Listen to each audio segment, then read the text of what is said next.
Hey guys, it's Jenny Silver. For those of you California EDD unemployment claimants, the most frequently asked questions in the last 2 weeks on my channel have surrounded filing a new claim and who qualifies, as well as backdating your claim and the rules surrounding that. Now, I have created detailed videos on each of these topics. However, I also did submit questions over to the California EDD Media Department. Now, typically the Media Department replies to me quite regularly and will provide me with answers to my questions in one way or another. But within the last 2 weeks, they seem to have stopped replying, specifically with regards to filing a new claim and backdating. Their response took about 2 weeks to get to me, and when they did respond to me, they didn't actually answer the questions that I submitted. Because this is very important and time-sensitive information, I wanted to reach out to an expert to get them to weigh in. Daniela Urban from the Center for Workers' Rights is the attorney and the organization responsible for the class action settlement agreement with the EDD, resulting in conditional payments for those of you stuck in pending.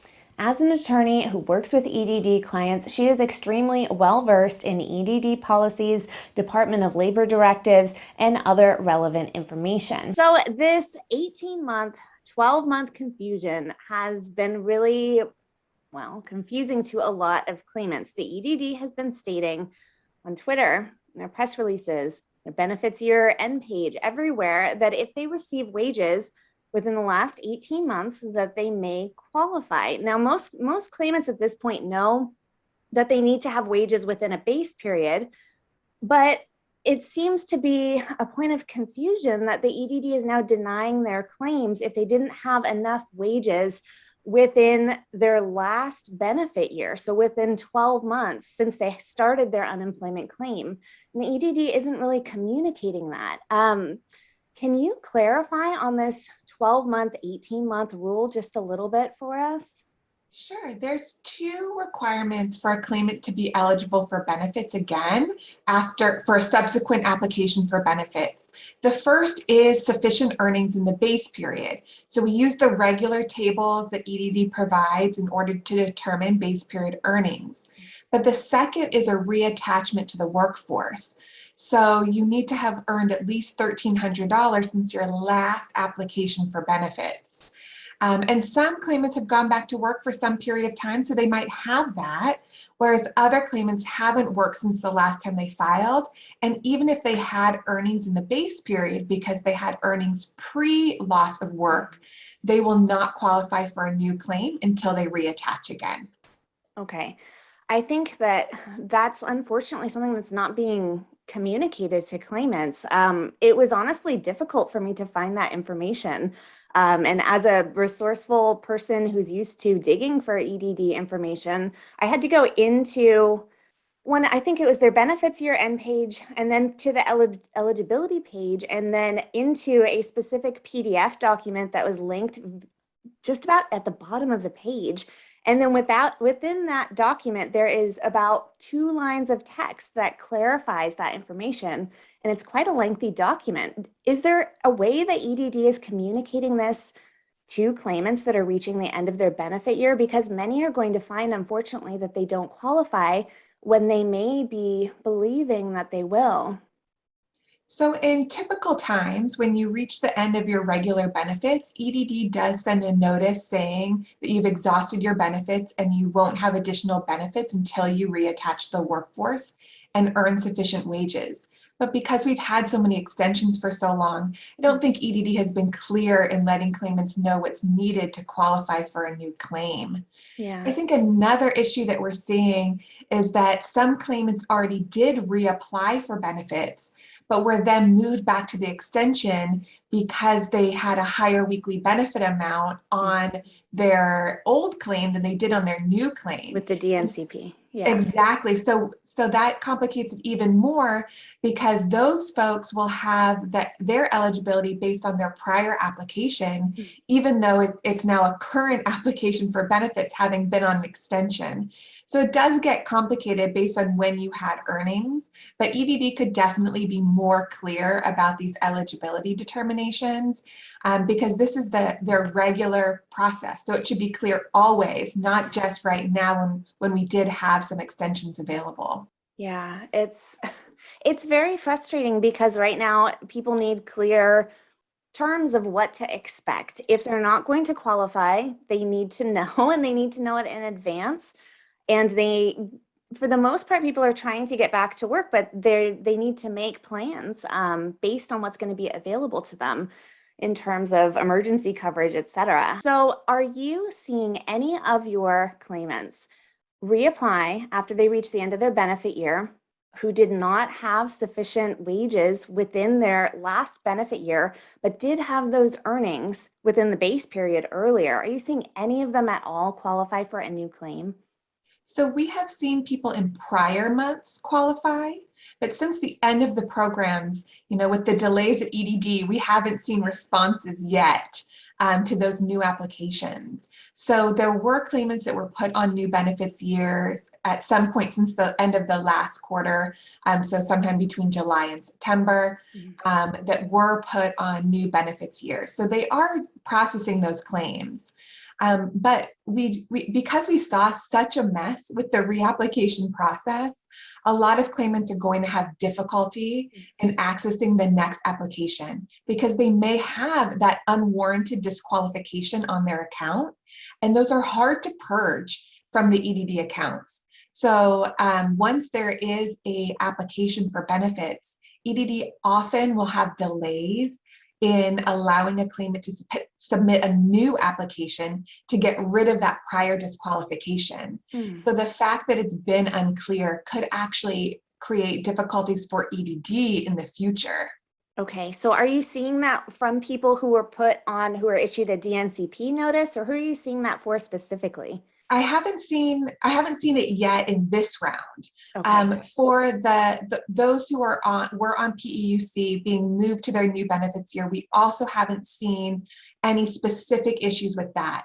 The folks that we have always seen this issue though with subsequent applications after a disqualification. So this is not a new problem. It was actually in the beginning of the pandemic a huge problem for claimants who had lost their second job for in a year, who were trying to access the PEUC, but they had the disqualification. And so that caused difficulties for them in just applying for benefits. And another thing that we have really been trying to get across, at least to our clients, is that because there are no more available extensions, deciding which quarter you're going to file in is an important consideration in deciding when you're going to get your unemployment.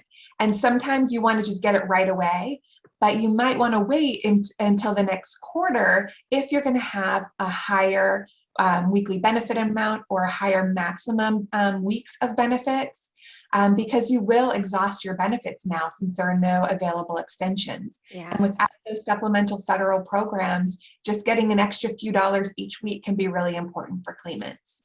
Yeah, that was an excellent point, and I was so glad that you brought that up in that email to me, and I did publish a video on it right after that because that's very important, and so many people are applying right now, and so many people already don't understand the base periods as it is. That's one of the most confusing things to my viewers, at least I've noticed, to the point where they just kind of ignore it and move past it, figuring that EDD will calculate it for them, but it really is worth it after you pointed that out. It's extremely important that they look at those wages within those specific quarters to decide when to apply. And I was really glad you brought that up.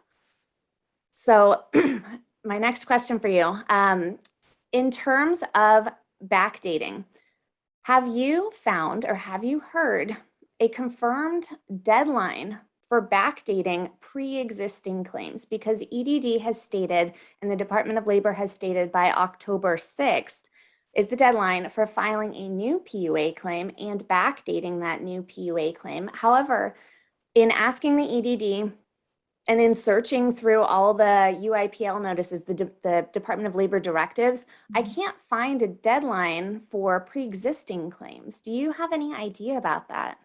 So in terms of getting not a new application, but claims that Correct. still haven't been processed that were filed previously? Yes. So if someone is just finished collecting PUA, but they never submitted a backdating request, but they potentially would be eligible for it should it be approved and should all those other complications work out. Have you heard a confirmed deadline on the last date the EDD will accept those? Would it be October 6th as well? Or have you not heard? Yeah. So I think there's a couple of things that I would argue here. I don't think that they can put a firm deadline on that. You can always request a backdate based on good cause delay. So, and any benefits that you were entitled to while the program was open, you should be able to continue to claim as long as you had a good cause delay. So it makes it difficult for EDD to give a firm, this is the date that you have to do it. At some point, I imagine though that EDD will stop having the automatic application of the backdating request that we've had during COVID. That was not something we had before. Previously, you had to show some kind of good cause for why you waited to file. Otherwise, your application was simply processed when you filed it. And if that meant that you weren't eligible because you waited too long, that was the result of the application. But they haven't given any date that I've seen when they're going to take that down. And given how many cases they still have backlogged, I have a feeling that they'll still understand that there is good cause delay for many claimants who are still trying to access the benefits they're entitled to. Yeah, I hope so. That's another issue that they have not been addressing with me. Simply, they linked back to the 16 to 20 UIPL note, and that was not actually answering many of the questions that I had submitted. Now, the other thing I want to, and this is probably one of my last ones, regarding backdating as well, EDD in their denial explanations, how do they title it? Determinations. They list the reasons why your backdating would be denied. In one of those lists, it states that it could be denied if you requested it 15 months after the start of your claim. Now, in your experience, is that applying to PUA claims as well? Are PUA claimants being denied a backdating request when it's put in those 15 months later? Have you noticed that? I haven't seen that particular issue yet. And I think PUA has the special requirements about how far back you can go that regular UI does not have. You know, specifically, right, the February 2nd, 2020. Yeah, and the 12/6. So there are special considerations on that, but I haven't seen EDD, and it doesn't mean that they haven't done it, but I haven't seen them make any different determinations for PUA claimants on backdating yet. They seem to still be fairly generous with their backdating requests as long as claimants were eligible at that time. Okay, I've had a lot be denied recently. The information mismatch has been a problem in the EDD. Usually they'll look into the error codes like that for me, but they won't with this one. And that one has been a problem. And then PUA claimants are really getting denied left and right on my channel for backdating requests. But I know a lot of that is due to them simply not understanding the dates. Is that But just using the automatic feature or when they're getting through directly to EDD as well? I know the majority of them use the Ask EDD feature for that. And then once they're denied, then I tell them to call in. Because we have seen a problem with that Ask EDD feature for a while. Some of it seemed to have to do with anyone who had previously had an identity verification issue.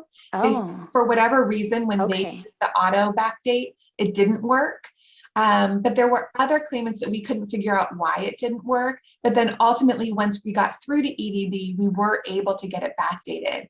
So it wasn't that EDD had any intention of denying the backdating, just whatever algorithm. Technology. Exactly. We love EDD technology. So gosh. it was just a problem with that. Okay, so let's see. We talked about the lag period. We talked about 18 months and 12 months. Those are the things that and I wanted to see your opinion on the backdating.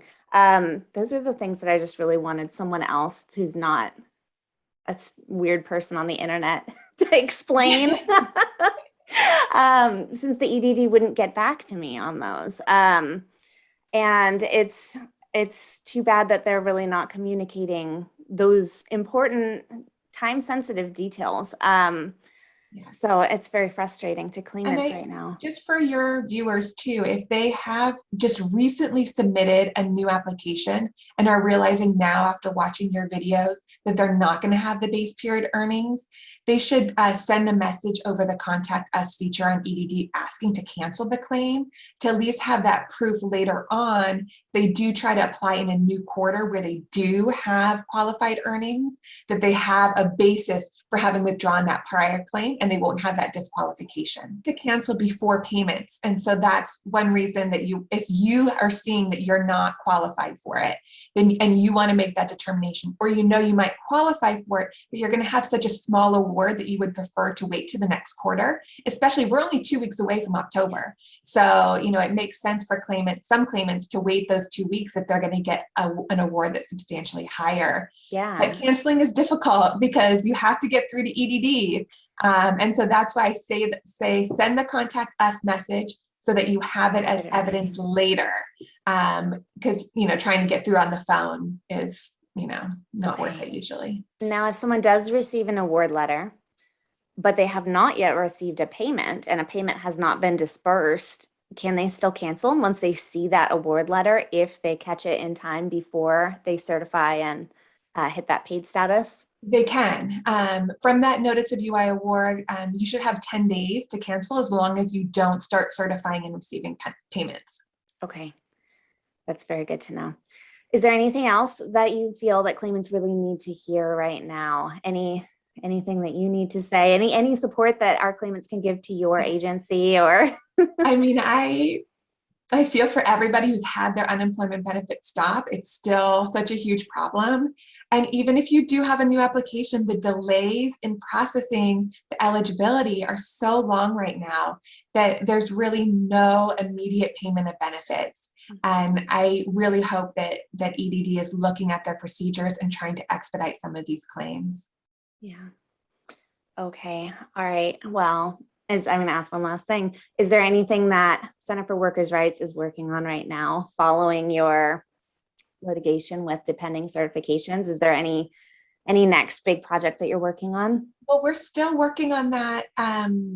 We're still negotiating with EDD on other parts of that litigation, and hope to make sure that they are fully implementing what they promised in the initial settlement. So we have 2 more weeks left before all of conditional pay should have been rolled out, and we're waiting for confirmation from EDD when that happens. All right. Well, thank you so much for your time. I really appreciate it. Absolutely. Happy to help.